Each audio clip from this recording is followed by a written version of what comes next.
Okay. Yeah. Good morning. So, oops.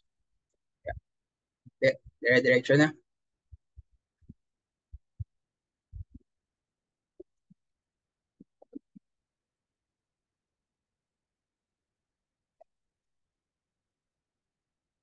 Okay. So, after dealing with sets, let's discuss numbers. So, medyo okay lang tong topic na to. So, again, as mentioned, the purpose of this program, refresher, recall. So, hopefully, pagpasok sa UP Manila, medyo prepared kahit pa paano, or I mean, ma-crunch yung utak nyo sa pagpasok nyo, edi okay na. Medyo okay na. So, let's discuss numbers. Numbers basically part of our life. I mean, I'm really not sure kung ano mas nauna na, well, syempre, kung nauna ba alphabet or numbers sa atin. So, having said that, we have the following. So, yeah, 1, 2, 3.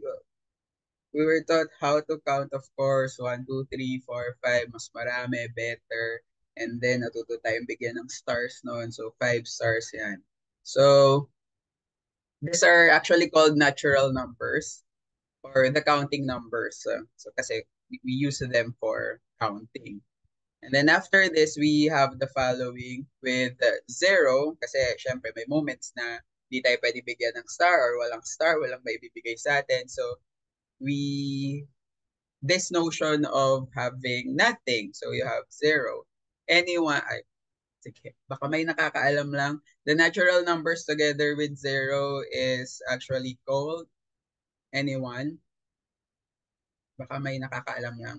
The natural numbers, the set of natural numbers together with zero is called, ano yung tawag sa kanya? Sa kanila, sa set na yan. So, set of numbers to. So, di ba, we're done dealing with sets. So, ngayon, medyo discuss natin yung sets of numbers. So, the natural numbers together with zero is called the whole numbers. So, yep, may sumagot. Thank you. It's denoted by W. Ito yung mga normal na letra lang. Yung N, normal na letra lang yan. Kaya lang may dinagdag na parang isa pang linya. So, um, pag meron naman, meron number. Yeah, may lahat ng papasok sa UT Manila, i-discuss tong topic na to. So, the next is, of course, pwede rin daw tayo mag-earn ng negative. So, I remember pag nag-aaral kayo ng subtraction ng kapatid mo, so magtatayo ng 10 minus 1, 3 minus 2, kaya pang sagutin yung mga yan. And then, bigla magtatanong ng mga mukhang imposible sa utak natin, like 5 minus 7, something like that. And then tayo, syempre, bata tayo, parang, cannot be, ganyan-ganyan. And then eventually, natutunan natin na, okay, pwede rin. And we call this negative numbers. And this whole set is called the set of integers, so Z. So you have that. And then, anyone, ano pang kulang sa mga to? Kasi we already Rational have numbers po. rational numbers in general or specifically the fractions. So kulang tayo ng fractions dyan. A part of, I think yung pinakamalapit ng application ng fraction habang lumalaki tayo ay a part of a whole, pizza, 1/8, something like that. So you have this set. So as you can see, medyo nakaset Venn diagram siya. Then you have your set notations here. This is the set of natural numbers, whole numbers, integers, rational numbers. And then eventually, kailan ba yan? High school. Ay, syempre, hindi ko na alam kung grade 7 yung tawag sa inyo, no? So, nagkaroon ng moment na we've computed. Actually, parang before pa nun. Kasi may area na tayo ng circle nun eh. And we have that specific number pi na we do not know how to describe. Basta para dati alam na, okay, basta may pi dyan sa area ng circle tsaka sa perimeter ng circle. And then we also have the distance between 2 points na you have that formula na may square root of something. And then eventually, nalaman natin na, okay, pwede rin yun. May mga ganun ding numbers. And we call them irrational numbers. Meron pa yatang E rito. That's Euler number 2.718. And then, of course, the radicals, yung square root of 3, square root of 2. Of course, square root of 4 can be simplified. And since etong part na to ay rational, this side is the set of irrational numbers, cube, right? From notations, Sabi natin Q, tsaka Q prime. From yesterday, ano nga ulit yung pagkaka-discuss natin ng prime? Anyone? How did we define A prime or A complement yesterday? Anyone? How did we define A prime, A complement yesterday? Yung mabilis lang na pag-intindi doon na pag elements not in A but in the given set. So yeah, exactly. So if this is Q and this is Q prime, so obviously hindi siya. So parang ganun. And then this whole thing is called the set of real numbers. And we denote it by R. So most probably dito iikot yung mundo ng math life. I mean, umikot yung mundo ng math life natin. Of course, for sure, familiar kayo na may isa pang set of numbers. But karamihan ng dinidiscuss natin, kahit umabot pa kayo ng function, ng integrals, derivatives, whatsoever, we're kind of sure na medyo sa set of real numbers tayo gumagalaw. Unless medyo malayo na yung narating yun na meron kayo. Even 3D ay R pa rin naman yung movement ng 3D. Anyway, so you have this. The set of rational numbers or any number in this set can be rewritten as P over Q. Yun yung definition ng set of rational numbers. Yeah, this is actually a set. So sabi niya, the set of rational numbers contains x's such that x is P over Q, where P and Q are integers and Q is never zero. So meaning any rational number can be rewritten as a fraction. So naniniwala naman siguro tayo doon. We know that 0 can be rewritten as 0 over 10, 0 over 11, 0 over -2. So those are integers, and then pag sinimplify, will become 0, and we can rewrite that as a fraction. Any rational number can be rewritten as a fraction kahit anong mangyari. 25, 25 over 1. So pwede yun, di ba? 100 over 4. So ganun siya. Again, otherwise niya yung irrational. So, well, this is a fraction pero hindi siya form na P over Q where P and Q are integers. Obviously, square root of 2 is an integer. So, you have that. Questions regarding this? So, parang gano'n lang yung idea nung parang pag-progress ng number sa buhay natin. We started counting and then notion of nothing, and then we have the negative numbers, we have a fraction of or a part of, and numbers na ginagamit natin sa pagkuha ng area, distance, and those things. Okay, so that's the set of real numbers. This one, x such that x is a non-repeating, non-terminating decimal. So, anyone, baka lang may nakakaalam. What's the difference between a terminating and non-terminating decimal?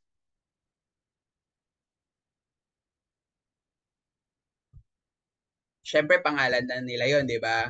It's a non-terminating or terminating decimal sa pangalan mismo. So terminating, nagtatapos. 1.2 is a terminating decimal number. 1.22 is a terminating decimal. Kahit ang 1.222222222, kunwari may 10 kang 2, terminating pa rin yun. Kasi sabi nitong non-terminating, yung 1.22222 and so on. But you have here non-repeating. And then, yan, irrational numbers yung mga yan. Take note, may repeating non-terminating decimal at rational numbers pa rin yan. Yan. For example, anyone, ano nga yung 1/3 pag decimal siya?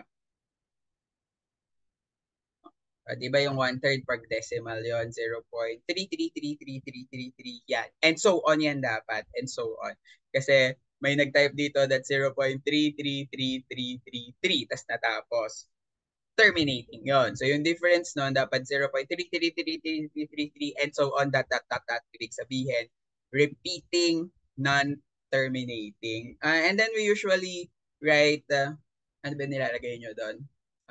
Overline bar. Ayun, bar yata yung tawag ninyo doon. So, yon, may bar sa taas to denote that that number repeats infinitely. Minsan pwede rin 0.1212121212 tas 12 yung may bar. Ibig sabihin 121212 yung repeating.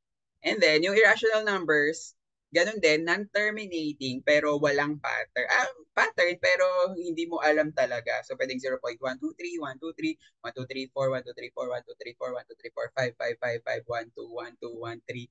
Kung ano man. So non-repeating, non-terminating. So meaning, those numbers, you can't express them as fractions. Kasi sure tayo na yung repeating, terminating man, or ay de, usually ang tawag doon, terminating, sure tayong rational yon. Yun yung decimal numbers na nagtatapos. Non-terminating, pero repeating, rational numbers din yun. You can express those as fraction. So, yun lang yung goal. As long as you can express a number, fraction form, such that the numerator and the denominator are integers. Denominator obviously not equal to 0 because we can't divide by 0. Those are rational numbers. Otherwise, irrational. And then, since nakita nyo na tong parang Venn diagram ng set of real numbers, we're quite sure of the following. Yan. Set of real numbers is equal to the union of the q's, the q prime q. So, irrational number and irrational number. Rational number, irrational number. The natural number is a proper subset of the set of whole numbers, proper subset of integers, proper subset of q, proper subset of r. Sure tayo na laging may sobra tong nasa right side dun sa left side niya. Sobra ng q prime, sobra ng fractions na hindi nasi-simplify, sobra ng negative numbers, sobra ng zero. So, proper subset. Yep. Questions? Wala, nasusundan, as in, ano lang talaga to. Recall. Q prime is a proper subset. Malamang. So you have that. Q prime is a proper subset of R kasi sobra siya rito ng Q. So wala yung mga rational. Yeah. And then, the set of real numbers under addition and multiplication, mathematically, may parang ganyang idea na a set over binary operation. So usually 2 yung hinahanap doon. Pwede namang isa lang. Pero karamihan when testing things mathematically, para doon sa maya-mayang sasabihin ko, usually 2 binary operations yung tinetest. So sa atin, yung set of real numbers under addition and under multiplication siya.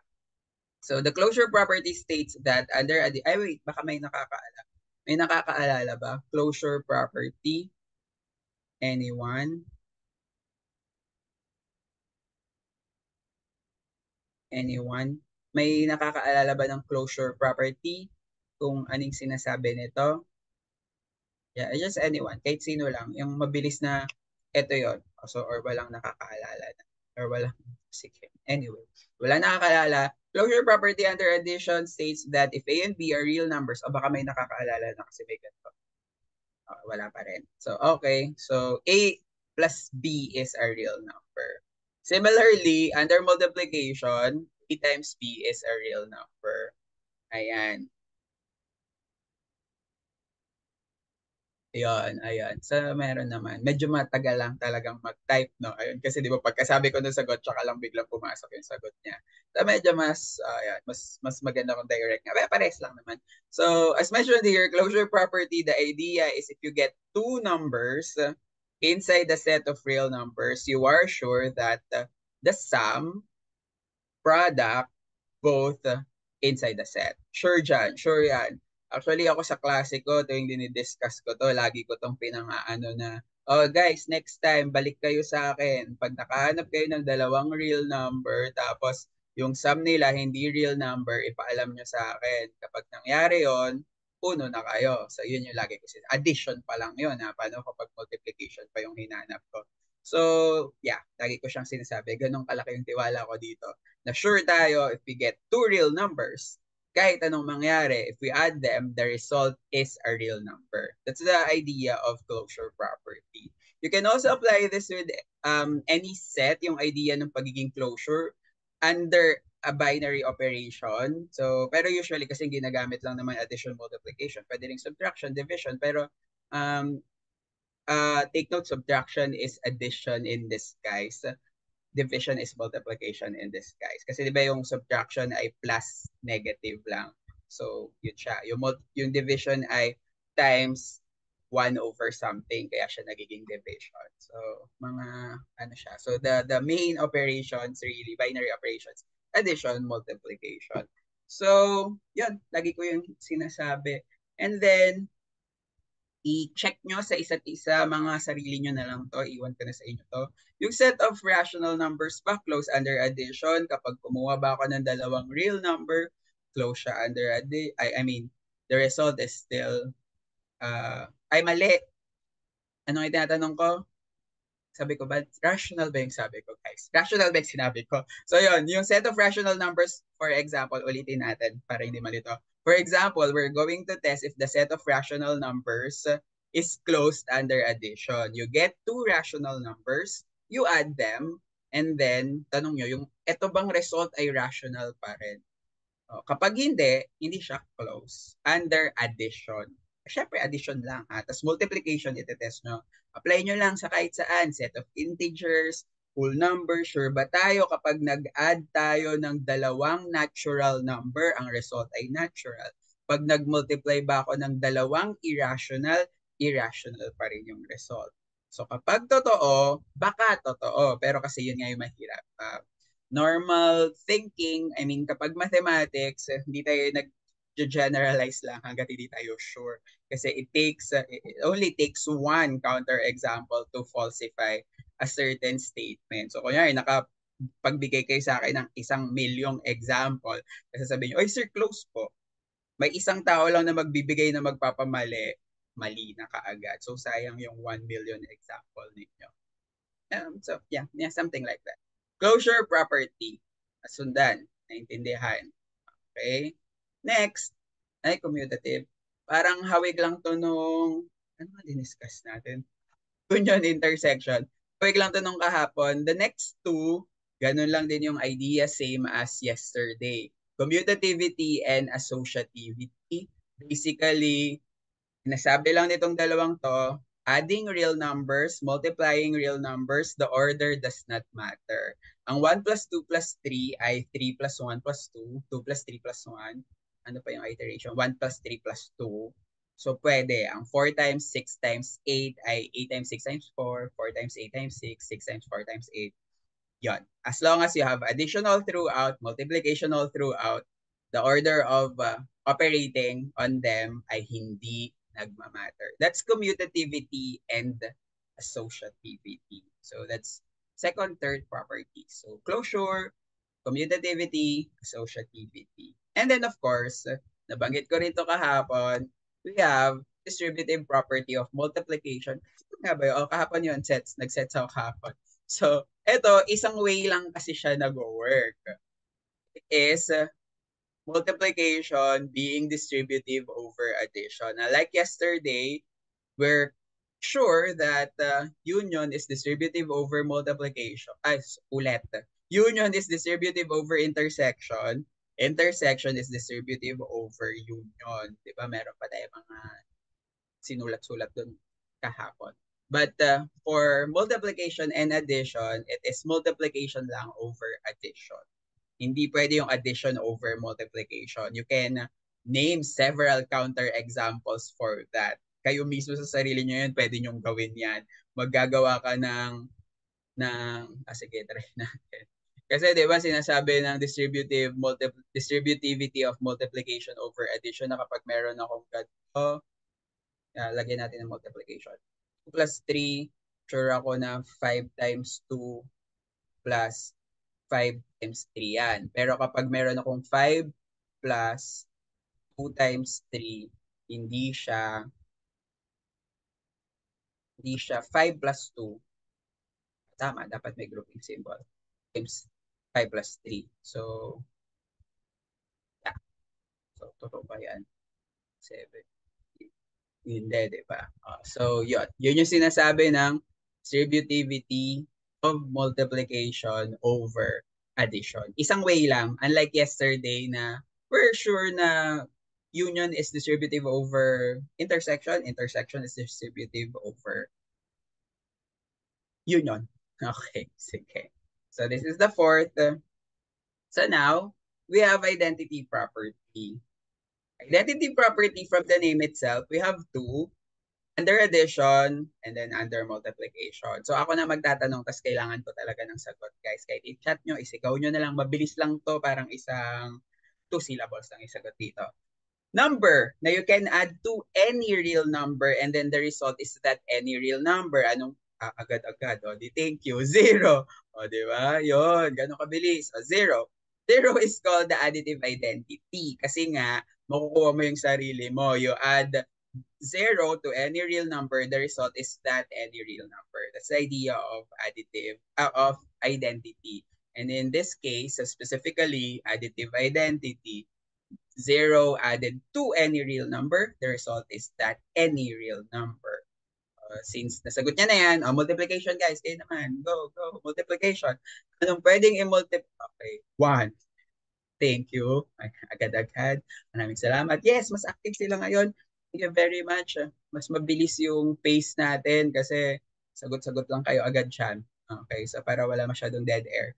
If A is a real number, then A times 1 is equal to A.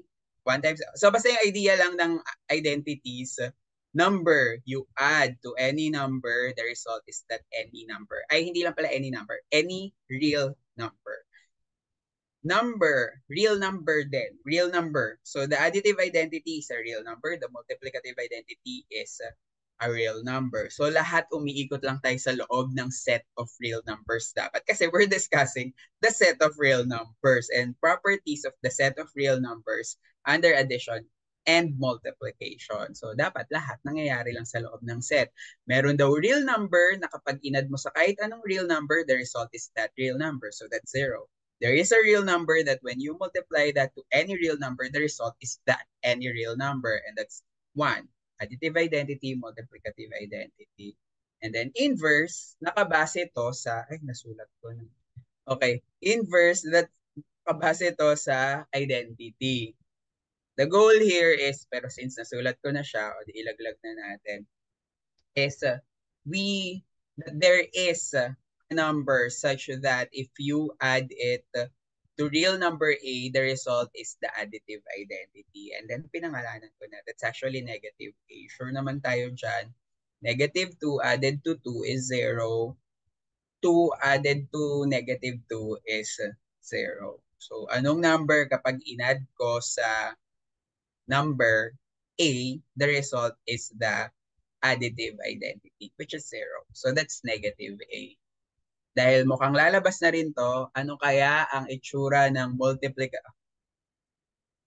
1-0 to? Ano kaya ang itsura ng multiplicative inverse? Anong i-multiply ko sa 5 para maging multiplicative identity? Ulit. Negative. Hindi, ulit. Multiplicative identity, ano ba sabi ko? Anong i-multiply sa? Ano sabi ko? Anong i-multiply sa? Anong tanong ko? Ulitin na lang natin. Anong i-multiply sa 5 para maging 1?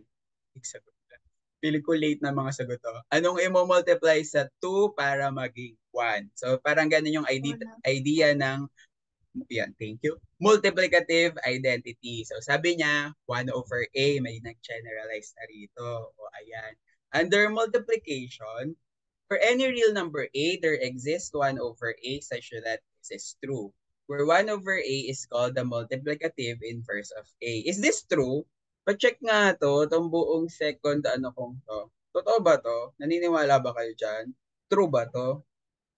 Sabi niya, for any real number A, there exists 1 over A such that A times 1 over A, 1 over A times A is 1, where 1 over A is called the multiplicative inverse. True ba to, guys? Is this true?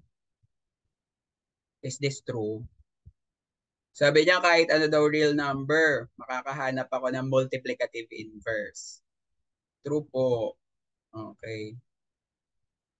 Mga dalawang sagot pa. Okay guys. Sige. Iba pa. Comments, reactions. Is this true? True po. Last one. May nag-isa pa. True po, true po. Isa pa. True. Is this true? Totoo ba to? For any real number daw, there exists one. Oh, naku, nakatatlong true na. Thank you sa mga sumagot ng true, pero false. Oo. This is incorrect. Oh, ba't kaya? Ayun. Oh, medyo late lang yung ano niya. Paano po if zero? Take note, zero is a real number, right? Sabi niya rito, for any real number A, there exists 1 over A. So, ibig sabihin, nag-e-exist ba yung 1 over 0? Kung bata ka, may sense yun. Kasi sabi mo, 0 times 1 over 0. So, that will become 0 over 0. O, so, mukhang 1. Pero mali nga. Kasi nga, in reality, 1 over 0 ay hindi na mismo nag-e-exist under the set kasi we can't divide by 0. So, ano pa kaya yung 0 divided by 0? So, hindi.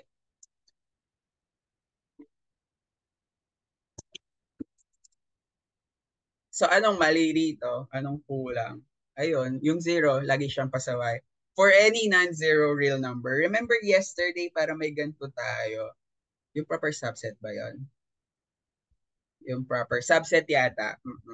Nagkakaroon tayo ng non-empty. So ito, for any non-zero real number A, there exists 1 over A such that this is true. Pero sir, bakit okay to? Kasi sabi niyo po kanina, dapat lahat to masasatisfy dun sa set of real numbers. So ibig sabihin, sa set of real numbers, hindi po lahat may multiplicative inverse. Kasi lahat ay may additive inverse. Pero hindi lahat may multiplicative inverse. Di ko na masyadong i-discuss to. If you want to know the reason really for the exemption of zero for this definition, BS Mathematics, i-discuss to sa BS Math. So, lipat kayo sa Diliman kung may time pa kayo or may chance pa, hindi pa naman nag-start ng SEM. Sobrang naging interested kayo sa math, mag-math major. So, doon, i-discuss. Kung iba-ibang uri ng set yung pag-aaralan nyo ron. So, dun discuss why is the zero is exempted from this rule and bakit okay siya. Pero yung parang pahapyaw lang doon ay because zero is the additive identity. So, parang gano'n. Parang may rule na except the identity dun sa first operation. May parang ganun definition yon. So, again, in-depth discussion, kung curious doon, or Google is your friend. Pwede naman. Mache-check nyo kaagad yan. So, bakit okay lang na wala yung zero dun sa inverse na yan? Okay? Yeah. And then that's it. Ayan, nabanggit na rito. The set of real numbers is called a field under the two operations because it satisfies the 6 axioms. The 6 axioms really are axioms para maging field yung isang set. So, kasi pinag-aaralan siya na I have a set of something. Hindi siya kasi necessarily real numbers lang yung pinag-aaralan. And then those 6 properties under 2 binary operations, nagkataon lang na kasi yung operations natin ay addition tsaka multiplication. Pinag-aaralan talaga yon. So kapag na-satisfy yung 6 properties ay yun nga. Closure property, associative, commutative, distribution of the second operation over the first, and then meron bang additive, meron bang identities, meron bang inverses, except dun sa first operation. Para may ganong rule. So again, pwede namang i-google nyo na yan, field. So, that's it. The set of real numbers, since nasasatisfy niya yung 6 na yon, it is called a field. Tapos marami pang pag-aaralan dyan in the near future kung curious talaga kayo dito sa topic na to. Pero most probably sa UP Manila, unless ComSci yata, baka pag-aralan ng ComSci ito. I'm really not sure. But anyway, so just in case curious, Google is your friend or sobrang na-curious talaga kayo sa math as a whole, BS Mathematics, UP Diliman. Okay? May nakakaalala nito, trichotomy property. Ay, wait lang pala. Sige, balik tayo rito sa field axiom. So, pwede nyo rin isa-isahin yung mga naunang set. Natural numbers, integers, rational, whole numbers, irrational. Masasatisfy ba nila yung anim? Ibig sabihin nun, if for example, mag-concentrate tayo sa set of integers. Sa set of integers ba, may inverses? Parang ganon. O, syempre, isa-isahin nyo. Sa set of integers ba, pag nag-add ako ng dalawang integer pa rin yung result. Kapag nag-multiply ba ako ng dalawang integer, integer pa rin yung result. Meron bang associative ba, commutative ba, may identity ba, additive tsaka multiplicative ba, may inverses ba, something like that. So kapag nasatisfy yung anim, edi yes. Pero kung hindi, hindi. Sasabihin nyo lang hindi. Yung mga ganun lang na most probably pag na-encounter nyo to in the near future, mga pang true or false, is the set of integers commutative under addition, parang ganun. So, anyway, dichotomy property, may nakakaalala? Sige, baka may nagta-type. Hintayin natin ng konti.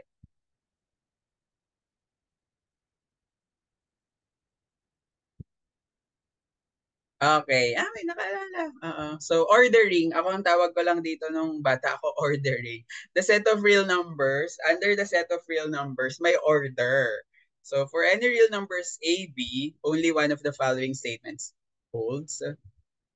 Yan. So, tama siya. Is less than B, A is equal to B, or A is equal, or A is greater than B. Sure daw tayo rito. Pick any two real numbers and then only one of this ang totoo.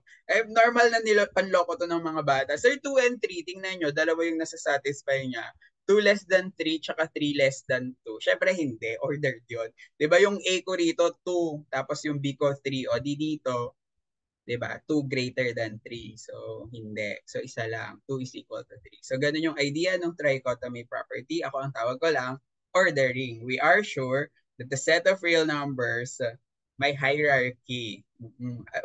Alam natin or we can identify if a certain number is greater than, equal, less than another number. So, yun yung idea ng trichotomy property. Okay? Ay. May nakakaalala nito pag nakita nyo tong equality na to. Axioms of equality. Let A, B, C be real numbers and then, ano yan, 5 yan.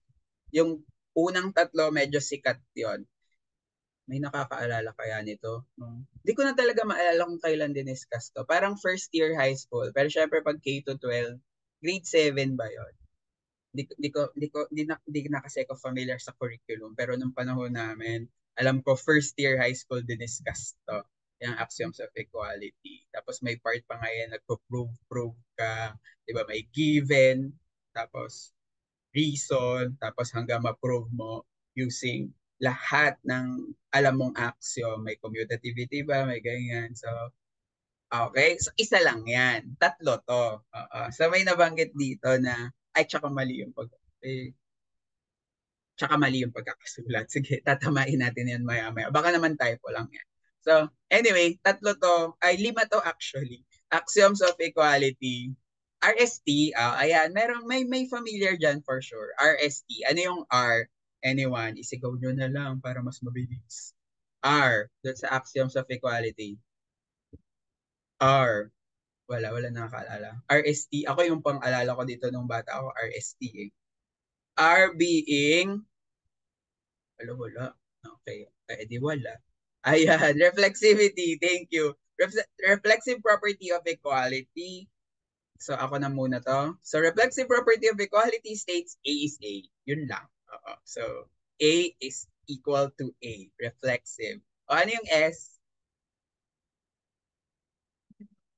Symmetric. Okay. The symmetric property of equality, o baka alam mo na rin, sagutin mo na rin, since lahat kayo naka-direct message sa akin. Talagang ganun ba kayong kahiyang-hiya sa sarili ninyo na nahihiya kayo sa ibang tao? Oo nga, no? As in literal, baka bawal mag-message to everyone. Oo, sige sir. Tama ba? Bawal mag-message. Tama po ba, Ate Jo? Bawal mag-message to everyone. Mukha no? Kasi parang lahat kayo direct message sa akin. Uy, tulo po mo sa... Bakit ako lang ba yung pwede mag-chat to everyone? Sa host lang po pwede. Okay, sige. Thank you. Kaya para sabi ko, ba't lahat sila direct message sa akin? So, kasi sa totoong klase, just in case online pa rin yung UP Manila or may iba kayong online class, lagi akong everyone para nakikita ng mga kaklase nyo yung sagot ninyo. So, symmetric. Yun mo ng symmetric kasi nakita ko na yung letter T rito. So, thank you for that. Pero kunin muna natin to.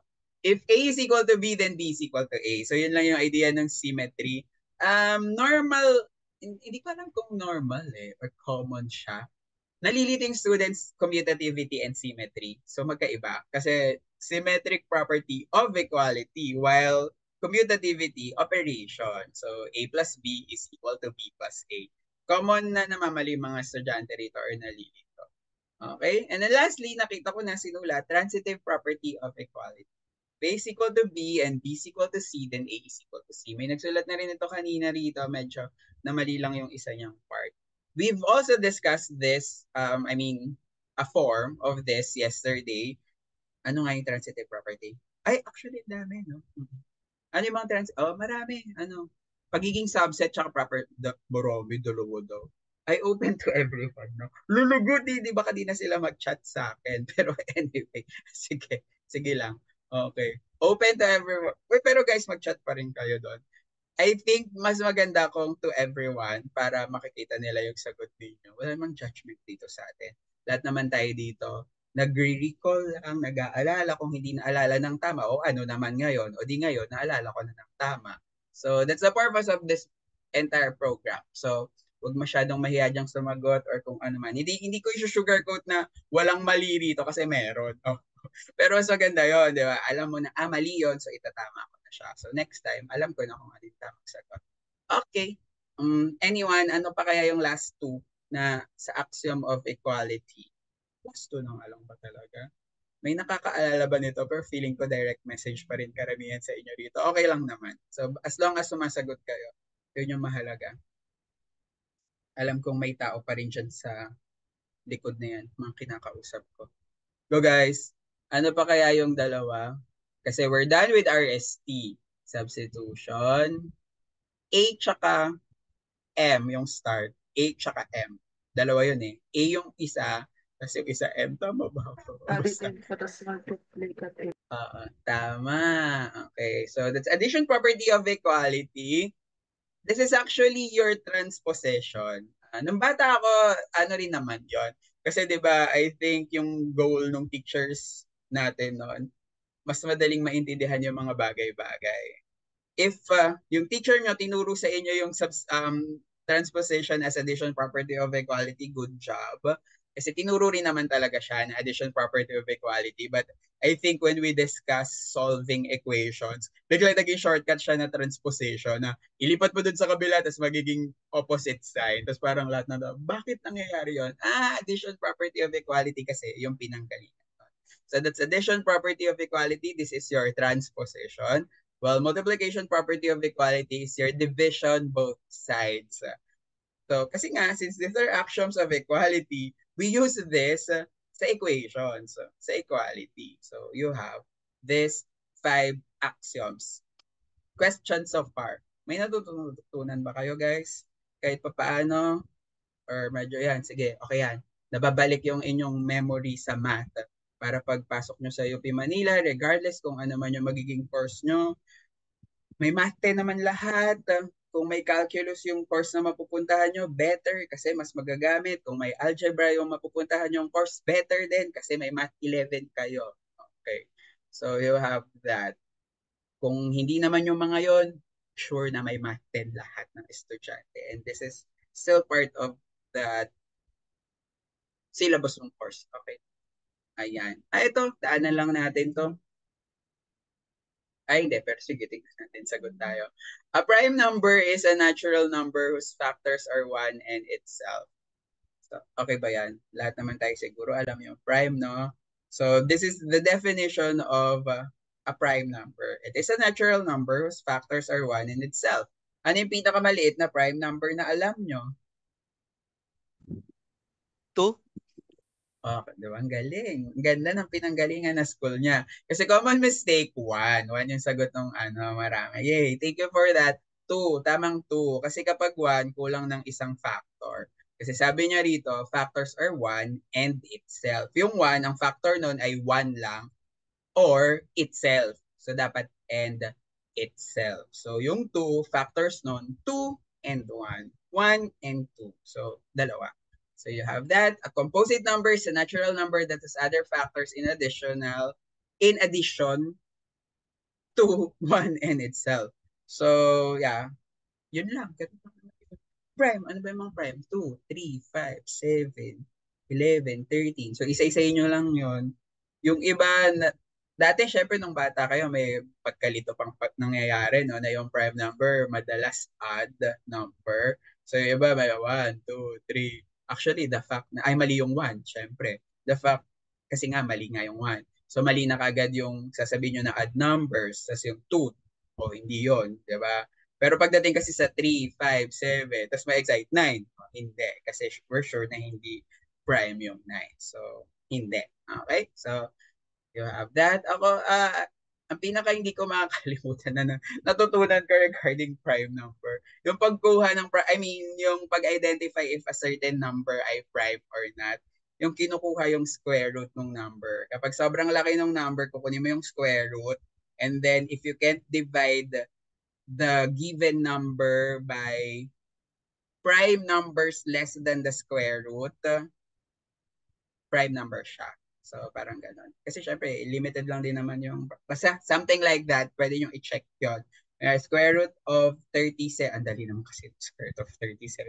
Square root of 37 ay 6 point something. So, ano yung prime numbers less than 6? 5, 3, tsaka 2. Yung 37 ba ay nadidivide ng 5, 3, tsaka 2. So, kapag hindi, prime number siya. Something like that. So, parang gano'n yung idea nung yun. Parang hanggang ngayon talaga natatandaan yun. Pag may random number lang, prime number ba yun? O kunin mo yung square root. Tapos, all prime numbers less than the square root. Something like that. So, a complex number, yan, mas malaki ng set, is an expression of the form a plus bi, where a and b are real numbers and I is square root of negative 1. So, ito siya. This is the set of complex numbers. It is given by the form a plus bi, where a and b are real numbers and I is the square root of negative 1. Since ginagamit lang yung real numbers dito, kaya sabi ko mas malaki siya sa set of real numbers. In the complex number a plus bi, a is called the real part and b is called the imaginary part. So kaya siya a plus bi. So yan. So pwede kayong magbigay lang ng random na complex number. A plus 3i, ay mali. 1 plus 3i, negative 2 minus 4i, 1 half minus square root of 3 over 4i, something like that. Pero ito, sabi niya, if a is equal to 0 but b is not equal to 0, the complex number bi is called a pure imaginary number. Ibig sabihin, yung mga 2i, negative 3i, I, negative 4i, negative 1 half i, purely imaginary yon. Kasi ito yung magandang observation dito. If the complex part, if the imaginary part is 0, then it is a pure real number. So, any real number can be expressed as a complex number. Parang ganun yung sinasabi nito. Ang 5 ay 5 plus 0 ay, ang negative 2 ay negative 2 plus 0 ay, ang 1 half ay 1 half plus 0 ay. Sinasabi niya na yung real number, complex yon. Nagkataon nga lang na pure real number siya. Okay? Questions? Wala? Okay. Sige. Ito na ba to? Ay, tapos na. Okay. So, that's it for this part, the set of real numbers and the set of complex numbers. May mga diniscuss tayong kung ano-ano na pang crunch lang talaga to. Again, the purpose of this program, medyo ma-recall, ma-refresh yung math ninyo, tapos medyo mahasa na kahit pa paano para pagpasok ng UP, sanay na siya na gumagana at nagagamit nyo. And lagi kong sinasabi when I discuss, when I do this summer bridging program, walang knowledge na wasted. So kung sakaling hindi nyo siya gagamitin, edi okay. Kung gagamitin nyo, edi better. So, something like that. Pahinga lang tayo ng konti, siguro 3 minutes, tapos babalik tayo maya-maya. Okay? Okay. Siyempre, alam natin papunta tayo rito.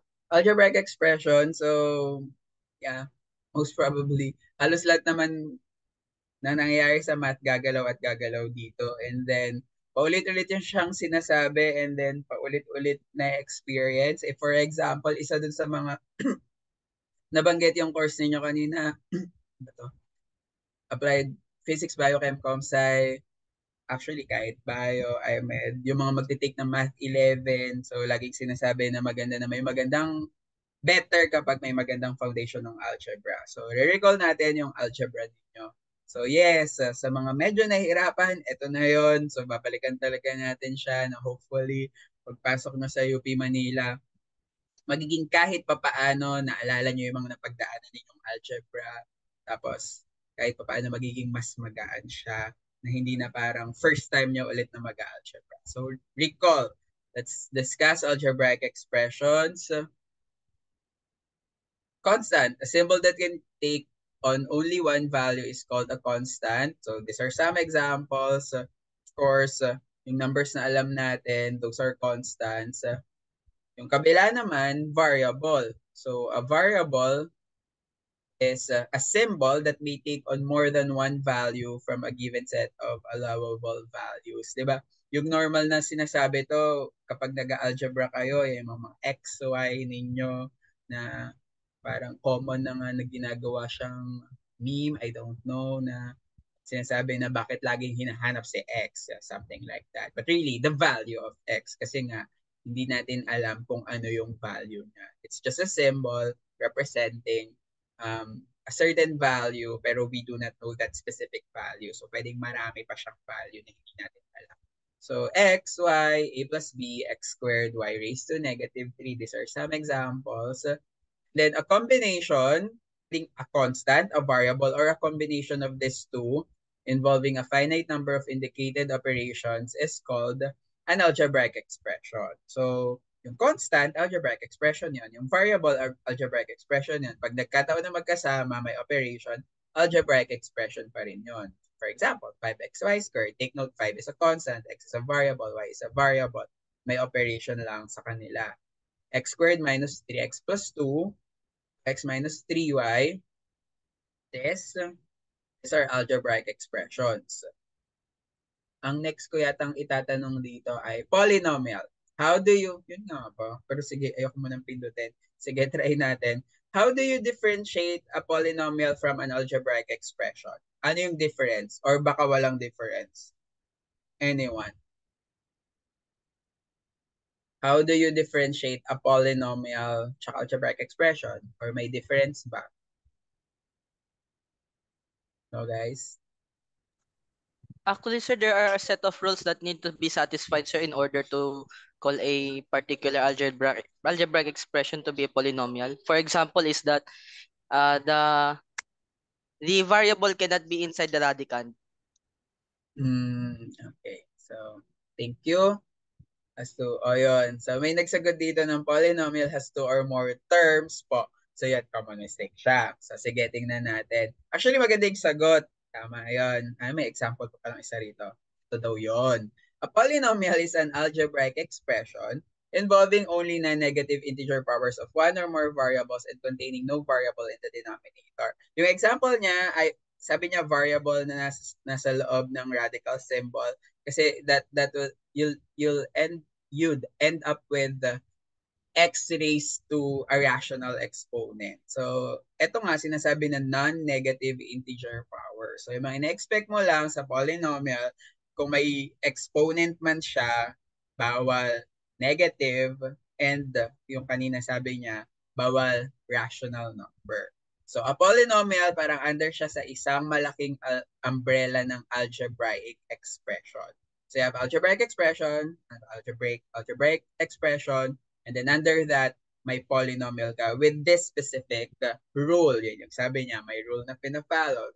And thank you for that dahil mula doon sasabihin ko na math in general ay hindi naman dapat ganun kahirap kasi kung mapansin niyo sa math experience nyo, lagi siya may binibigay na rules sa inyo.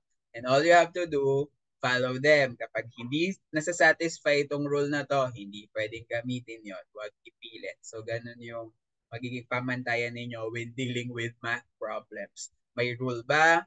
Yes. Ginagamit ko ba? Yes.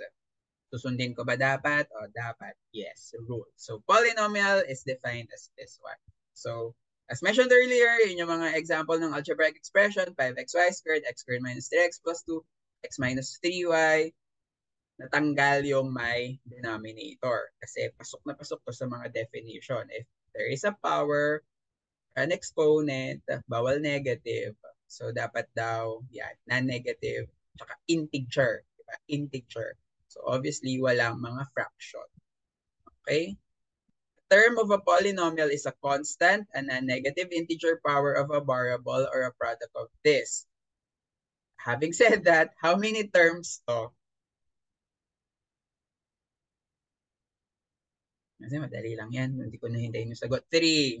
Okay. So, any factor, ayun, may sumagot. Any factor of a product is a coefficient of the other factors. So, for example, 9xy, I think may mga specific pa dong, di ba, ito yung definition. Any factor of a product is a coefficient of the other factors. So, 9 is a coefficient of xy. Pero since 9 is a number, I think may specific na name pa doon, numerical coefficient. May mga ganun-ganun kayong naalala ninyo dyan. X is a coefficient of 9y. Y is a coefficient of 9x. Tapos alam ko kapag variable yung coefficient, literal coefficient yung tawag. Yung mga ganong name calling lang. Ayun na. Kasi yung common mistake regarding polynomial, lagi siyang iniisip na yung polynomial ay 1 or gano'n. Yun yung kanina nga. 2 or more terms. Yun yung sinasabi ng polynomial. But a polynomial, pwedeng monomial siya, pwedeng binomial siya, pwedeng trinomial siya. So parang umbrella siya ng monomial, binomial, trinomial. We actually call polynomials with more than 3 terms, multinomial yung tawag na. So, di ko alam kung saan nanggaling yan, no? Kapag polynomial, 2 or more, well, tama naman. Kasi yung binomial ay polynomial, ang trinomial ay polynomial. Pero kapag one term ka, polynomial ka rin naman. Ang tawag nga lang ay monomial. So, parang ganun siya. So, 2x, x squared plus 2, 3x squared plus x minus 1. So, you have those. The degree of a monomial is the sum of the exponents of all the variables. Kailangan ko ng sagot dito, guys. Sagot kayo. What's the degree of this term? 10x squared. 2. Thank you. How about this? Excuse me.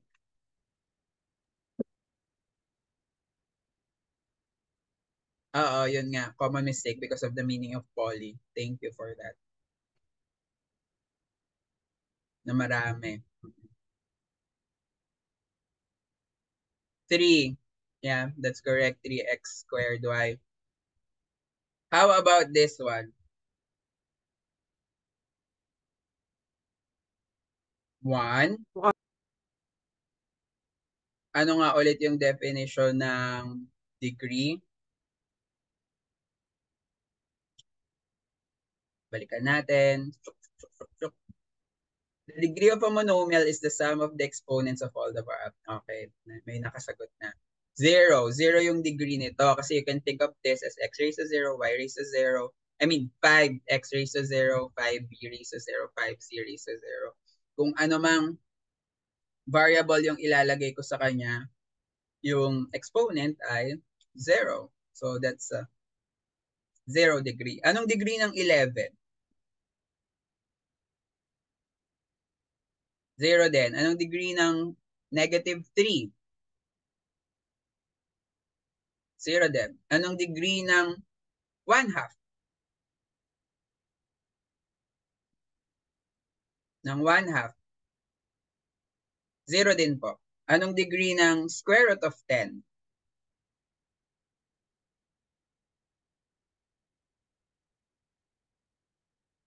0 pa rin. Kasi nga, di ba? Yan. So, pwede na ba nating sabihin that the degree of a constant is 0? Or yun yung tanong. Is the degree of a constant 0? Guys, is the degree of a constant 0? Yes po. Final answer. No, sir. Okay, sige, bakit? Kasi po sir, pag 0 po sir yung yung exponent sir, meaning sir, any constant raised to 0 is equal to 1.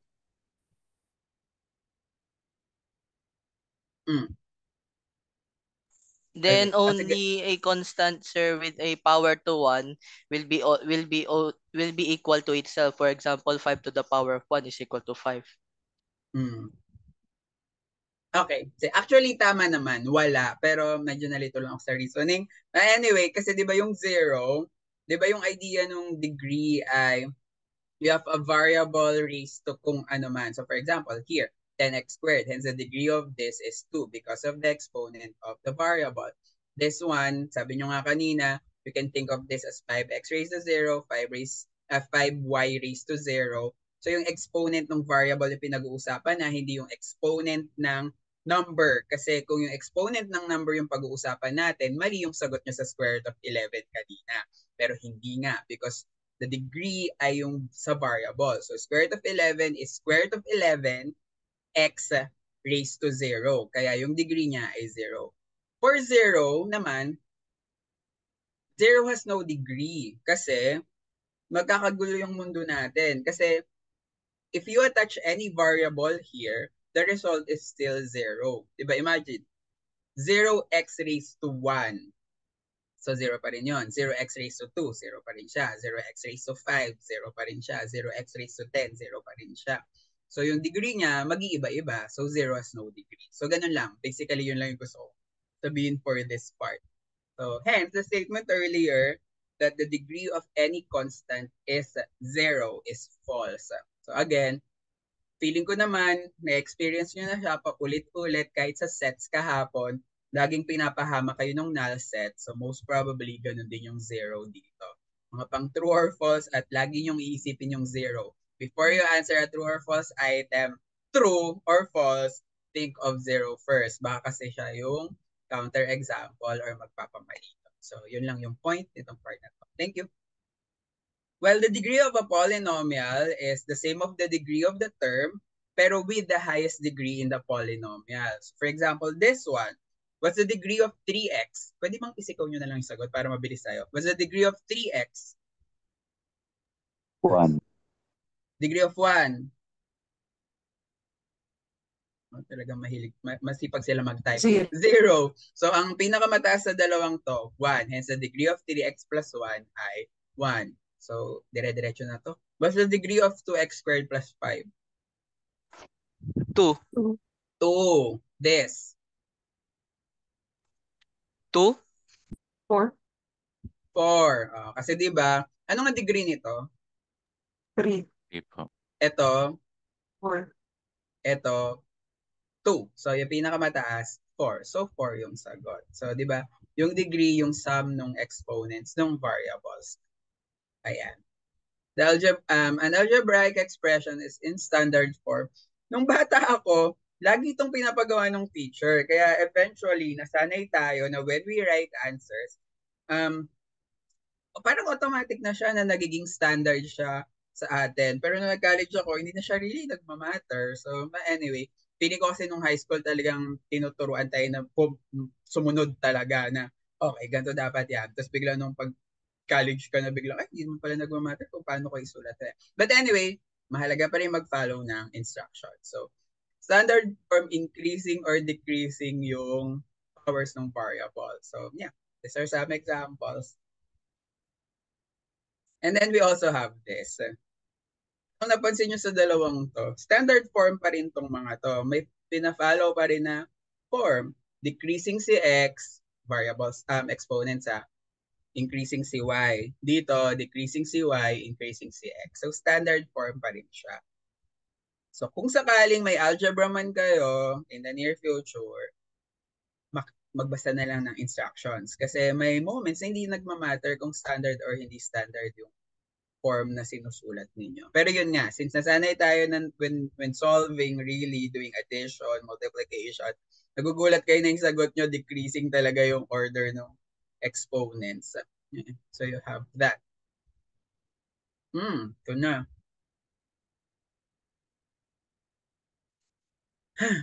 Okay. Laws of exponents. Ano ba? Nung nag-aral yung start matuto talaga ng algebra, isa to sa mga yung hindi naman siya dinedread.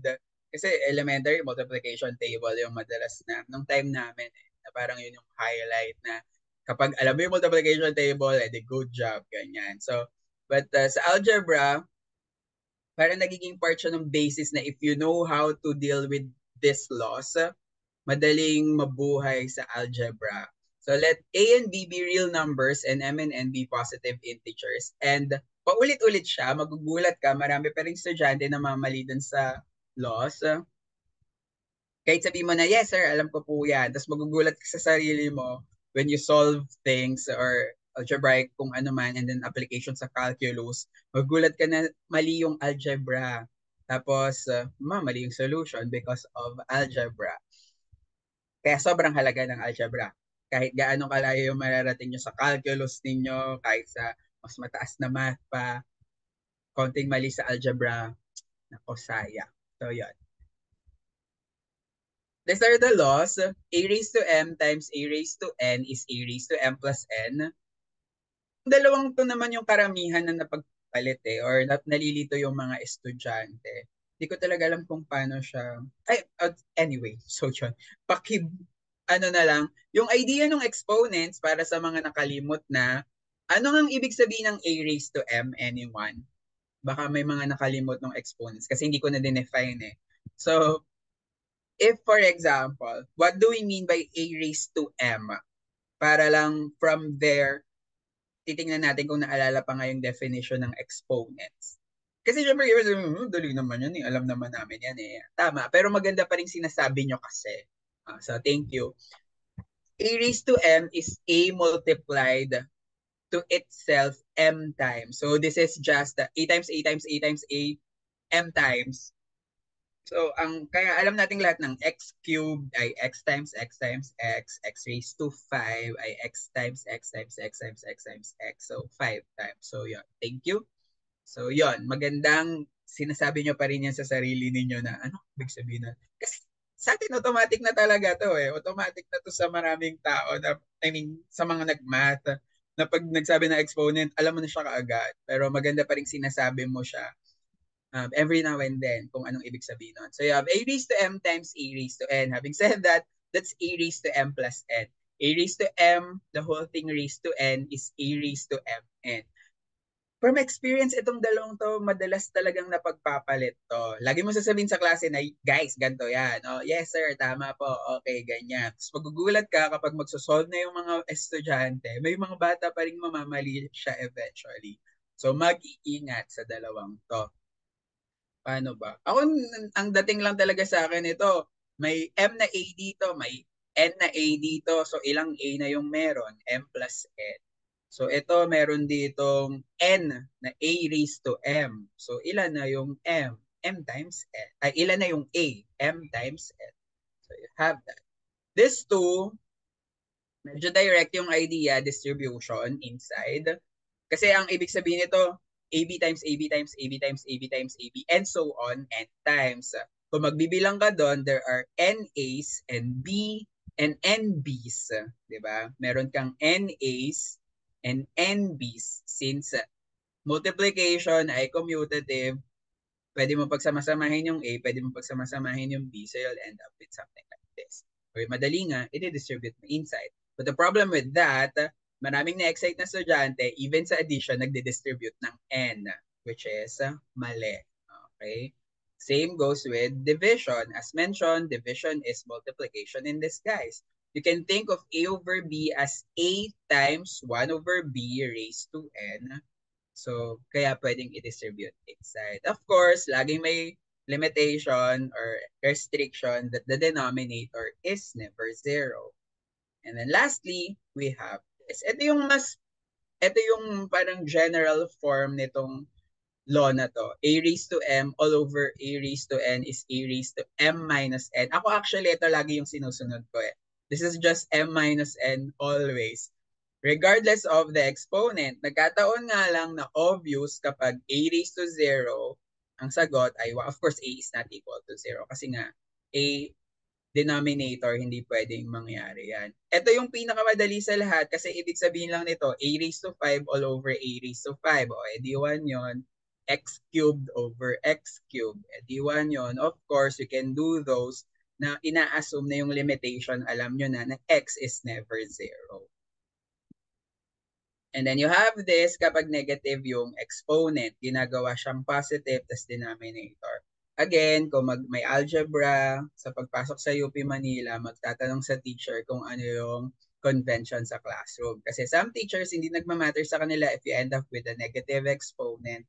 Pero may mga ibang teacher na strict na they want positive exponents lang. Alam ko nung high school, tagang pinipwersa sa atin yan na laging positive yung exponent. Kaya nagkakagulatan pag college na, ay, pwede ito.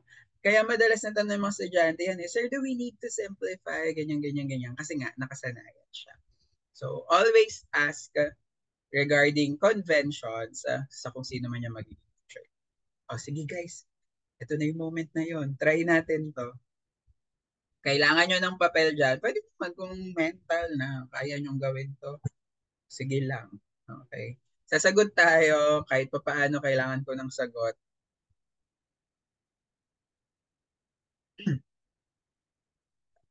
Ito na yung moment na totoo na. Nagsasolve na tayo. Kasi itong mga nakarang araw, ano lang eh.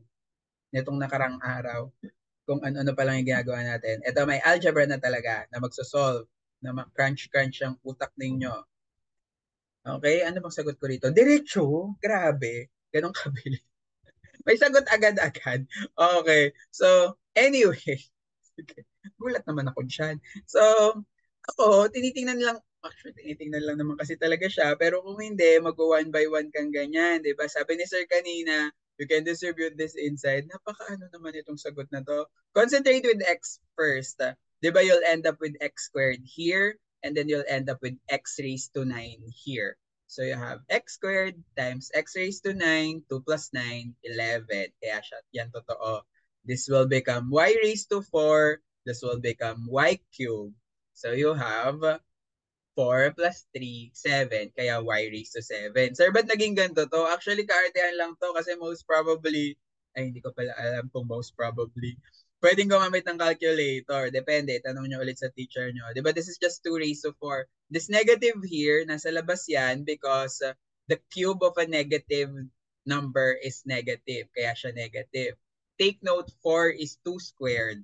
So, pag dinistribute ko siya rito, magiging 2 raised to, 2 squared. Yeah, magiging 2 raised to 6. Tapos ito, magiging 2 raised to 8. 8 plus 6, 14. Kaya negative 2 raised to 14, x raised to 11, y raised to 7. Okay? O, sige, ayan, una yan. O kayo, nag-simplify pa, di ba? Hindi naman required gawin to. So, ayan, kayo nga, try nyo guys. O sige, isa-isahin natin. R, ano yung exponent ng R dito? Final answer guys. 2. 2, thank you. S.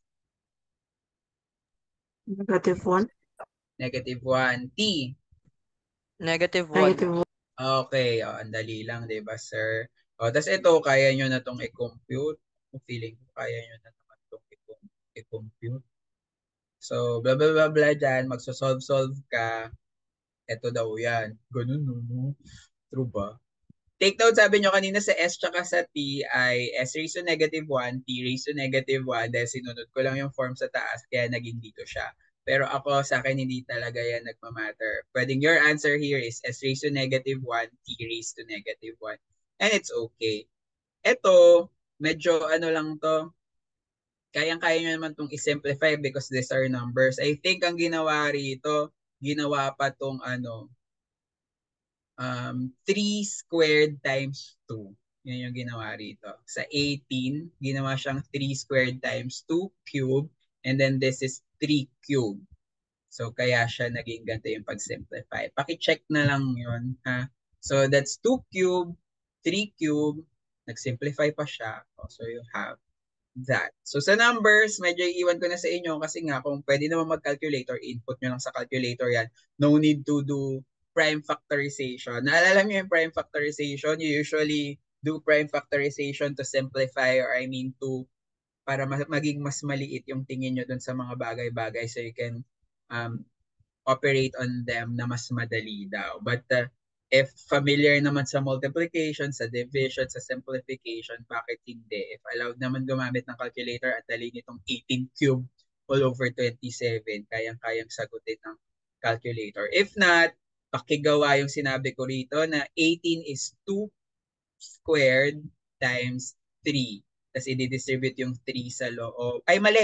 3 squared times 2. Ano ba yan? Mali-mali. 3 squared times 2. Ulitin ko.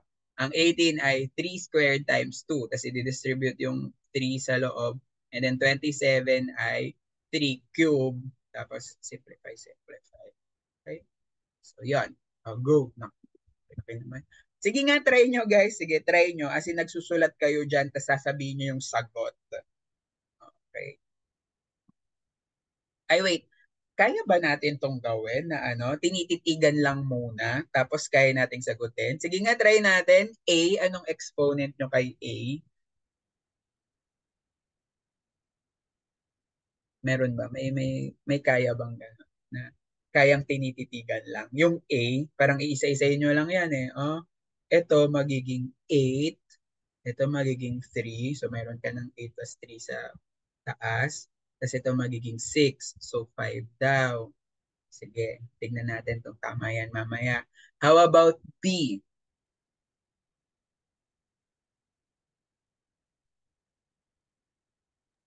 -5. Okay, o negative 5 daw. Or B raised to 5 yan sa denominator. How about C?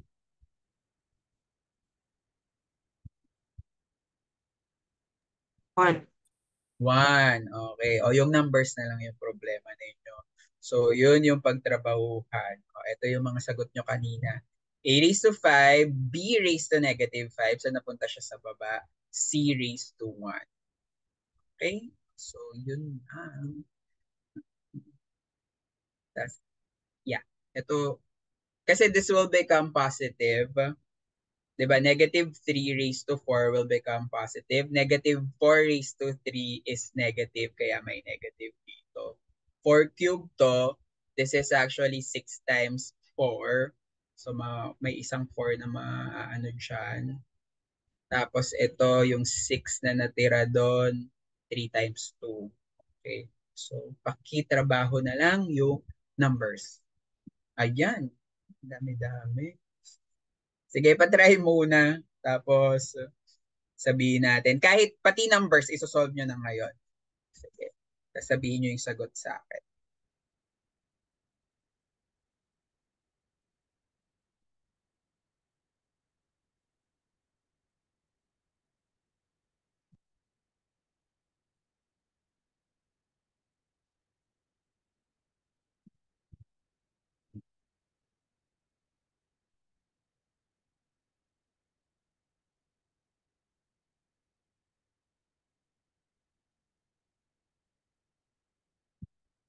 Mas madali pala dito sa 24 yung 8 times 3. Ano ba yun? Pares lang naman. 8 times 3, 4 times 2 times 3 para matanggal yung 4.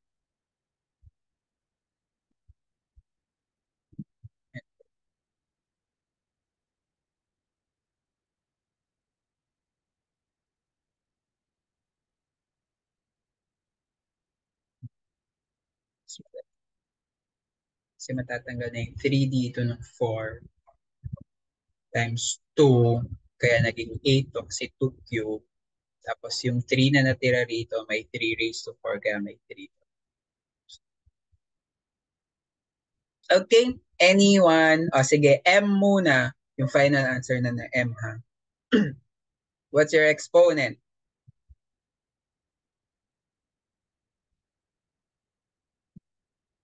M. Ano po? 18. 18. Kasi parang nangyari yata rito. 12 plus 3, 15 minus 6, 9 times 2, 18. How about N? 4. 17 minus 15, 2, 4. Tama. P. Negative 12. Kasi ano to? Tama yan. 3 minus 9, negative 6 times 2, 12. How about the number? Sige, pindutin natin yung number.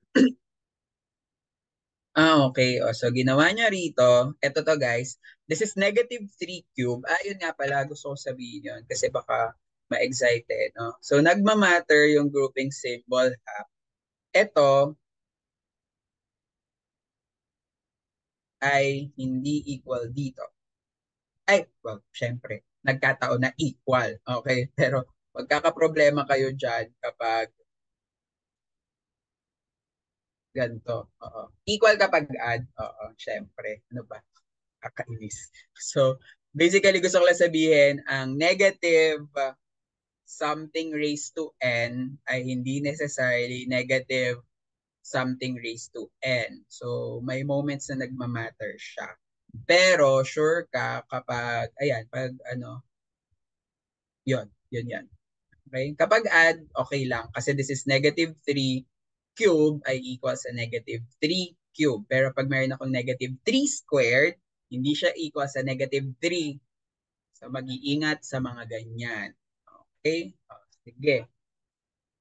Ang nangyari rito, ano ba? X na to. So ang nangyari rito sa 2, 'di ba this is sa ano muna signs. This is negative 3 cube. So actually hindi siya nagmamatter kasi naka-square to eh. So sure ka na regardless of the result inside, dapat laging positive. Pero kung kunyari i-check nyo lang, this is negative 3 cube, magbibigay ng negative. This is negative 4 cube, magbibigay ng negative. Negative over negative, positive. Pag in-square mo, positive pa rin. So yung number dito, yun, 3 cube. Tapos times 2, kaya naging 3 raised to 6. This is 2 squared. So magkakaroon ka ng 2 raised to 6 dito. Ito 2 raised to 4. Kaya meron akong 2 raised to 2 or 2 squared sa denominator. Kaya naging 2 raised to 4. Okay? Sige. Ay, nag-simplify pa. Again, magtatanong sa teacher kung ano yung prefer nilang form. Kailangan ba mag-simplify or hindi mag-simplify? Okay? Yan. Sige, kayo ulit. Solve.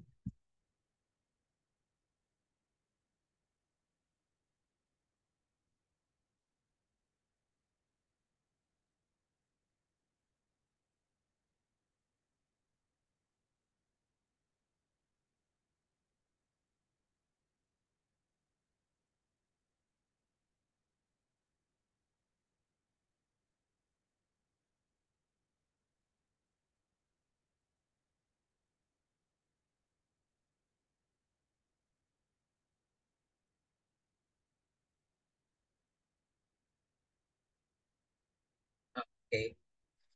A, exponent.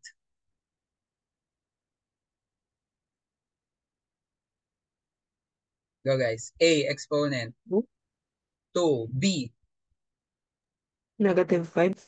C, Negative 5. negative 5. Pero for sure, nasa baba to lahat. Di ba? Naka-positive exponents ako. This 2 raised to 8, kasi di ba this is, pag binaba ko to, this is 4 cube. 4 cube is 2 raised to 6. Kaya naging 2 raised to 8. Sinimplify pa ulit to rito. Magtatanong sa teacher kung ano yung prefer nila. If this is under multiple choice, most probably isa sa mga tayo makikitang form. Okay. Next. Hey guys, unless you have questions, gustong sabihin.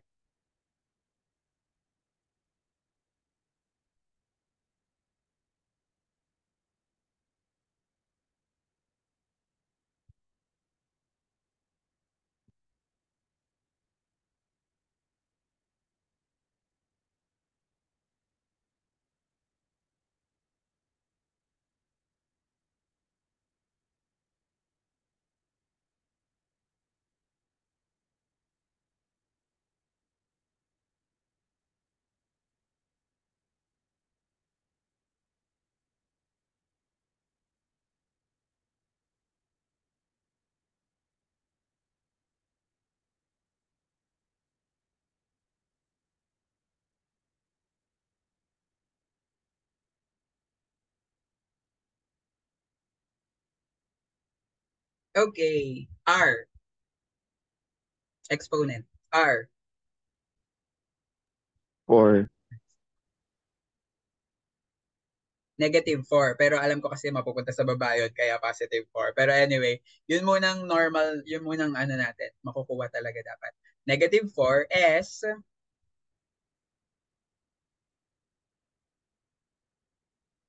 6, correct. T.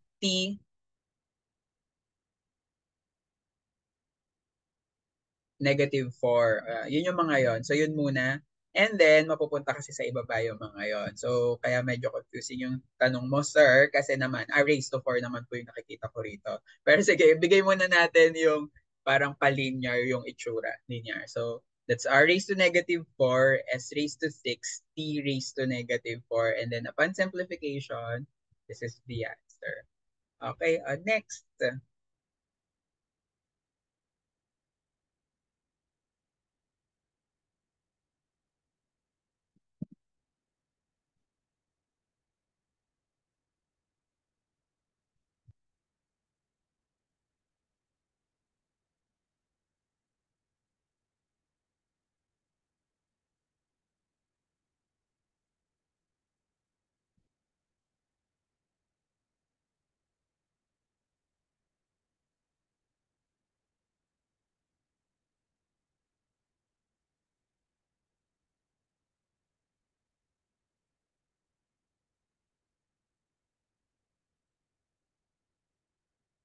Okay, A.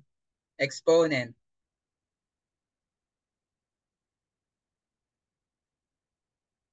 Go guys. A. Exponent. -3R. -3R. B. R. R. C.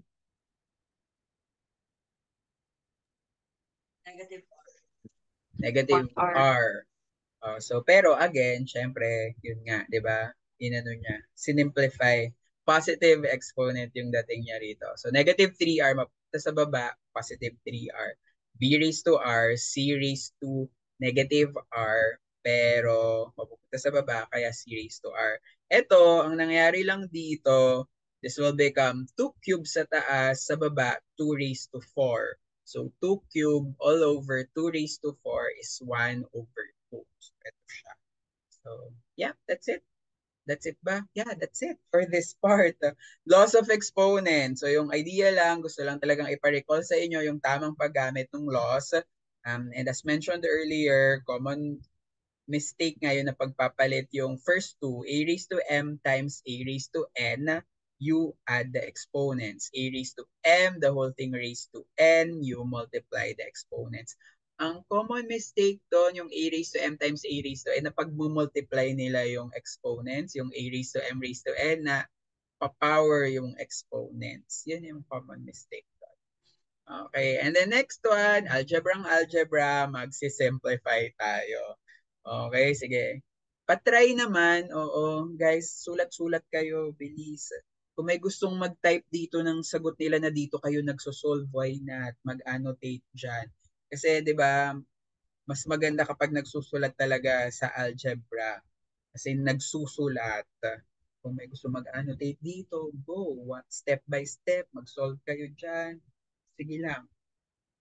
Kung ayaw naman sa sarili nyong papel, and then i-confirm natin yung sagot ninyo maya.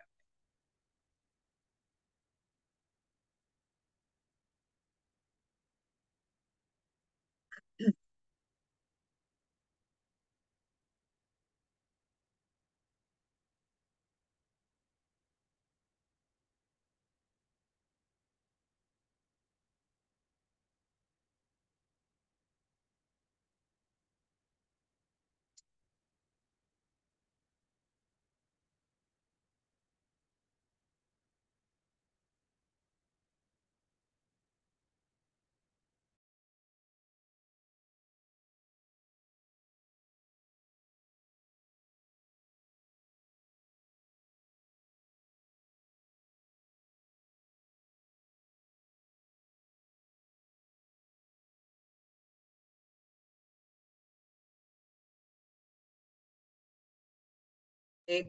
Sige. Ang normal na nangyayari rito, yung pag-distribute ng negative. Yun yung nakakalimutan ng mga estudyante. Step by step pa rin naman siya. Ako nung high school ako, isa sa mga gusto kong ginagawa kahit sobrang haba niya, tagal, parang nakakatamad. Parang feel na feel mo talagang nagsosolve ka when you solve algebraic expressions, polynomials. So, common mistake yung pagtanggal ng grouping symbol. Ngayon, sasabihin nyo, sige sir, alam namin yan, kaya tama, ganyan gagawin namin. Pero magugulat kayo pag kayo na yung magsasolve talaga, magkakamali kayo. So, you distribute this, that's negative 3x minus 4y. Same goes with this one, so you have that. May ibang estudyante, they tend to simplify. Yung iba naman, dire-diretso, i-distribute na nila yan and then answer the whole thing. Ano kayang ginawa rito? Nag-simplify muna rito. And then yung idea ng similar terms, 'di ba? Same variable, same exponent, you add those. Distributive property of multiplication over addition yung reason kung ba't ninyo nagagawa yun. And then simplify ito, and then nag-distribute ng negative hanggang magkaroon ng this answer. Kaya may sumagot dun sa chat box, tama.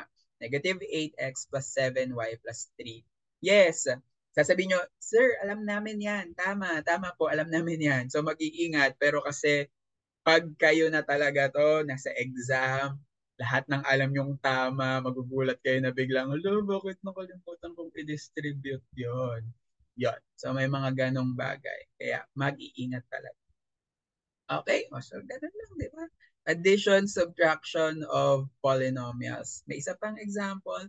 Multiplication, medyo direct yung pagkaka-apply dito. Isa rin to sa mga gustong-gustong ginagawa, no? Talaga nagdi-distribute ka one by one. Sige nga, patry guys. Tapos maghihintay din ako ng sagot sa chat box. Sasagot lang ako kapag may nag-attempt dun sa chat box. Pag wala, skip natin to. So sige, pakitry. Go guys.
Okay, silipin nga natin to kung anong ginawa ko rito. Okay. Anong ginawa ko rito?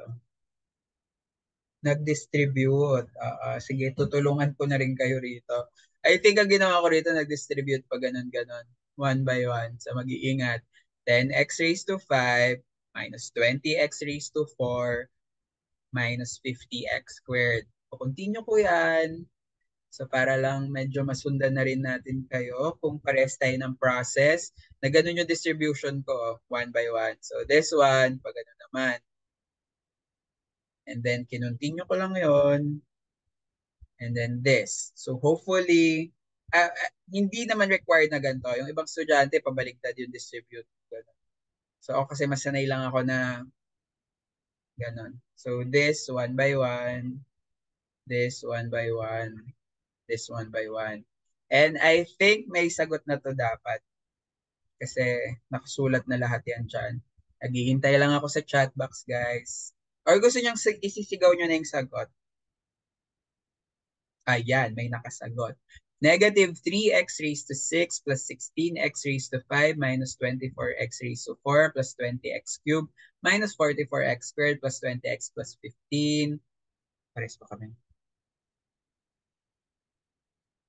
Okay, tama. Sige. Thank you sa mga Thank you sa sumasagot. Oo, kasi kahit papaano, math pa rin siya. So, please try pa rin kayo magsagot-sagot. Ha? Maganda yan na napapractice din yung pagsusulat tsaka yung kahit pa paano crunch yung utak nyo. Okay. May nakakaalala pa ba ng long division dito? So divide this using long division. Ganito yung tsura niyan. Di ba? Yung normal na ginagawa when we do long division is we arrange the dividend yung tawag dito. No? Such that it is standard form, in standard form. And then, madalas yung ginagamit doon, yung basis, yung variable na parang main variable, yung x yung parang main variable dito kasi 5x minus 2y. Nasa unahan lang kasi siya. But this one, medyo friendly to, naka-arrange na to. Go guys, try nyo.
Okay. Guys, meron. Chatbox ulit kung talagang ayaw isigaw yung sagot. Ayan. Okay. May nakasagot.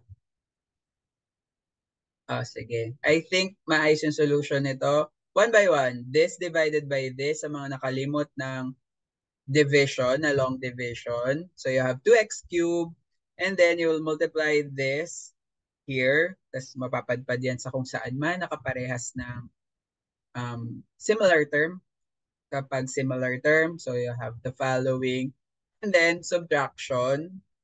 11 minus 4, kaya naging 15, bring down, continue the process, this divided by 5x here, you have 3x squared y, tama so far, multiply again, so you have this, subtraction again, negative 26 minus 6, so that's negative 20, you bring down, this divided by 5x, you have minus 4xy squared, multiply, paulit-ulit lang yan guys, sa mga nakalimot, this is the process, yung normal naman na nagkakamali yung subtraction dito. So that's 23 minus 8. That's 15. Bring down. This divided by this. 3y cube yung sagot niya. Correct. Multiply. Ayan. Nagkataon na 0 yung remainder. Okay? Kaya? Thank you sa sumagot. Maraming salamat. How about synthetic division? Ano sasagot ko dito? My God to. Okay. Sige. Try naman na synthetic division. Siyempre, dapat ganun din yung sagot natin. Pero hindi ko rin naman matcha-check kung nag-synthetic division kayo dyan. So, sige, gawin na natin kaagad. We're kind of used to applying synthetic division ng one variable lang. Ako actually, kahit nung high school, yung tinuro lang talaga ng synthetic division na madalas nun, AX plus B. Yeah, yun yung normal na ginagawa, 'di ba? Na kapag X plus B or X plus A, madali kasi all you have to do is to put the opposite sign of A dito, and then the numerical coefficients of the variables here, and then that's it. Pero dito, we have two variables na may x, y pa. So, ganito yung itsura nito sa akin. Titingnan mabuti kung nare-relate siya dun sa synthetic division na alam nyo, or kung umabot yung teacher nyo dito or ganito yung way na pagtuturo ng teacher ninyo, very good job, ma'am, sir, kung sino man kayo. Balik kayo sa high school nyo at sabihin nyo na very good job po kayo kasi tinuruan kami ng synthetic division na may two variables.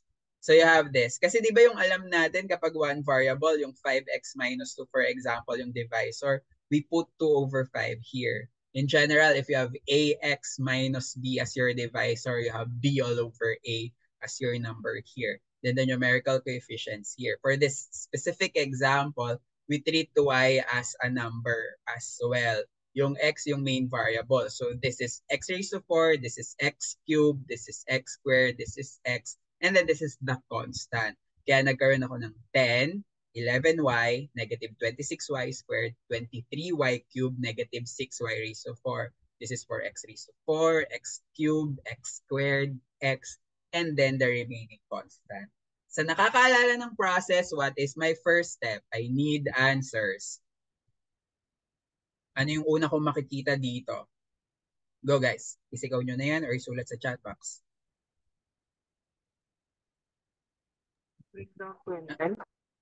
Bring down, yeah. So 10. And then, the process is, you multiply this by this. So we have, oh guys, kayo sumagot dyan, multiply. 10 times 2 over 5y. 4y, thank you. And then, kaya nalilito yung mga bata sa synthetic division tsaka sa long division kasi medyo magkaiba yung process. Sa long division, we subtract. But for synthetic division, we actually add, no? So this will become 15y. Then continue the process. 15y times this, sa inyo magagaling ang sagot. Go guys. 6y squared. O, edi ka partner. So add. This is negative 20y squared. Multiply again. Go guys. Negative 8y cubed. Negative 8y cubed. Yeah, thank you. Correct.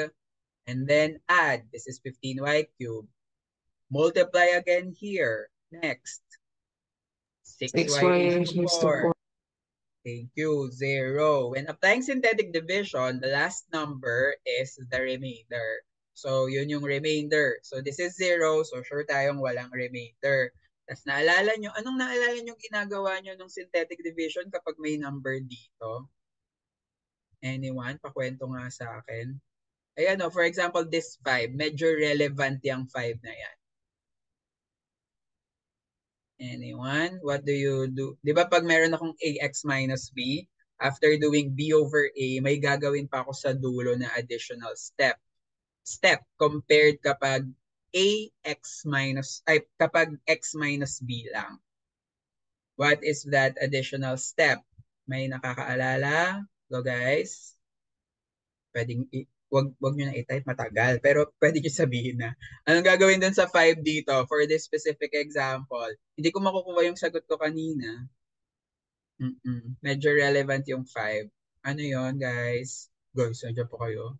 Divide, correct. So you divide by this, everything except the remainder. Nagkataon lang that the remainder here is 0. But if you're going to apply this na may remainder, hindi kasama yung remainder dun sa i-divide. So divide all of this by 5, kaya nagkaroon tayo ng 2, 3, negative 4, 5. Ay, 3. Nakakainis. So divide by 5. 2, 3, negative 4, 3. So you have that. Yung corresponding answer ninyo ay, this is x raised to 4. We've divided by an x. So the result must be x cubed. Kaya siya x cubed, x squared, x constant. So we have the same answer as earlier. Questions regarding this? Gustong sabihin? Wala. Wala guys. Sure ah? Okay. Ayan. Sige. Hi. So earlier, nag-product tayo. Ito, itong mga to, ito yung mga, ang tawag dito special products. parang memory work pa rin siya. Sige, nung bata kasi sabi kayo, may memorize nyo yan. Pero kasi yung idea nito, papasok nyo sa utak ninyo so that kapag nakita nyo siya in the near future, medyo automatic siya. Instead of course, hindi ka, mali pala yun. Sasabihin ko sana, hindi ka mamamali kapag nag-long method ka. May chance na mamali rin naman. Pero, ano ba? Safe sa maraming estudyante kapag naglo-long method sila kasi nakikita nila kung paano nila ginagawa yung mga bagay-bagay. But then again, of course, if you have techniques na available, why not use them? So, the special products serve as techniques or mga mabilisan. Math is not about speed really. Pero syempre, kung may exam ka, may time yung exam. So, gusto mo kahit papaano, when you see items, kung kaya mong sagutin ng mabilis, bakit hindi? Yun yung purpose ng special product. Product of a monomial and a polynomial, this is merely distribution. So, yung idea, you just distribute A inside, so you have AX plus AY plus AC. So, yun yung unang special product. Square of a binomial, common mistake po ng mga estudyante, we have x plus y quantity squared na e-excite x squared plus y squared. Ako, ay hindi, bunso ako kaya hindi ako makaka-relate dun sa statement ko. Pag tinuturo ko to, lagi ko tong sinasabi, always think of the middle child. Nakakalimutan lagi. Di ba yung iba, excited na excited, x squared plus y squared. Oh, so you have x squared plus 2xy plus y squared. Do not forget the middle term. Okay? The middle term is just the product of these 2 times 2. So yun yun. Di ba tingnan nyo, x times negative y times 2 is negative 2xy. So laging may middle term. So when you square a binomial, you expect 3 terms. The 2 terms, automatic. You square this, so you'll see that here. But the middle term, laging nakakalimutan. So syempre, actually mali statement ko kasi yung middle child yung favorite sa amin. So anyway, side comment aside, product of a sum and difference of 2 terms. Yan. Ay, yan. Ito sa mga madadali form. If you have x plus y times x minus y, that's easily x squared minus y squared. So we have that. Product of 2 binomials. Ito yung foil ninyo. Pero ito nga kasi yung parang mabilisan na pagsosolve. Fino-foil nyo. Pero since we have special products, yung nag-a-add-add kayo. Actually, ako nung bata, paano ba to? Sometimes kasi nagiging automatic talaga sa atin, sa totoo lang. So, practice lang siya ng practice, tapos eventually parang yung kamay mo na lang yung nagsosolve talaga nung tanong. So, I don't know. Yun yung experience ko na since marami ka nang nasagot, marami ka nang na-try, parang automatic na siya na nagsosolve. Kaya kung sakaling may math man kayo na medyo mabigat-bigat sa pagpasok nyo sa UP Manila, algebra or calculus. So mag-practice lang na mag-practice sa algebra para may moments na tinitingnan nyo na lang yung given. So you have that. Ito yung foil ninyo, di ba? Ganon siya. First out in last. Nagkataon nga lang na may parang technique na tinuturo pa na A plus B. Actually, totoo lang na pag tinuturo to, parang medyo sa atin alien talaga yung dating natin. Ina-add yan, ganyan. So compared to doing it long way. But you have that. Cube of a binomial, I'm really not sure kung may mga estudyante na sa kanila ay automatic to. So, pakitingnan kung nakaka-relate ba. Ang nangyayari lang dito, same with square of a binomial. If you square a binomial, you'll end up with 3 terms. When you cube a binomial, you have 4 terms. Yung pinaka-obvious na result, common mistake din ulit, x cube plus y cube. Nakakalimutan tong dalawang gitnang to. So, mali. Okay? So, you have that. Pakitingnan, 1, 3, 3, 1 to in general. 1, 3, 3, 1. And then the degree of each ay 3. 3, 3, 3, 3. For x minus y naman, alternating siya. Ganun pa rin, 1, 3, 3, 1 degree. So, okay. Square of a trinomial, isa to sa mga gusto ko, actually, paborito kong nakikita na form. Kasi nag-square ka ng trinomial. Nung bata, I don't know kung paano kayo nagsosolve no? Kasi 3 times 3, 9 terms yung magiging sagot dito kapag iwa 1 by 1 kung gano'n siya. So, you have that. Pero ako dito, yung shortcut, square, square, square. So, you have x squared plus y squared plus z squared. Product times 2, product times 2, product times 2. So, you have that. So, square of a trinomial. And then, product of this, actually ito pang ano to eh, pang, anong tawag doon? Factoring talaga yung dating nito. Okay? So, yeah, you have this. Kapag meron daw akong binomial na gantong form, tsaka trinomial na gantong form, x cubed plus y cubed. Same goes with this one, x cubed minus y cubed. But most probably, applicable to sa factoring later. Actually, next, on Thursday, wala pa lang pasok bukas. So, binomial expansion, medyo may formula yung dating nito. Pero pag ang dating lang nito ay x plus y raised to n. And then, same with the square of a binomial, cube of a binomial. Binomial yung mga yon. Yung idea lang ng binomial expansion na when you expand a binomial raised to n, the result is n plus 1 terms. And then, yung base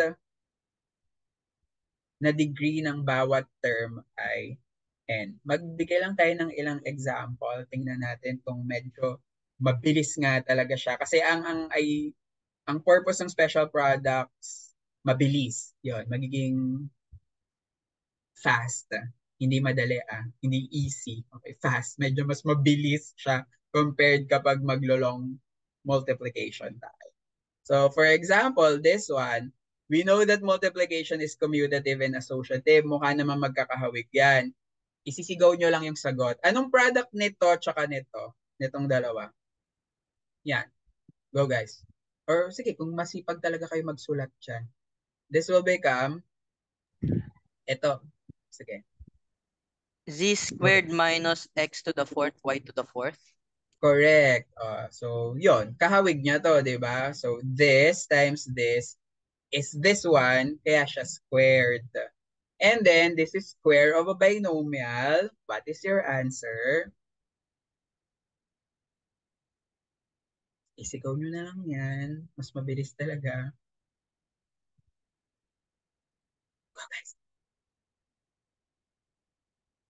Guys, square of binomial. Ang ina-expect nyo rito ay 3 terms. What's the first term? Z minus x to the second, y to the second times z to the power z plus x to the power of 2, y to the power of 2. Okay, wait lang. Medyo nalito ako doon. Pero sige, ganito dapat yung sagot nito. Z raised to 4. Okay, kasi diba square? Feeling ko na nakat yung kanyang mic, kaya hindi ko narinig yung part na yon.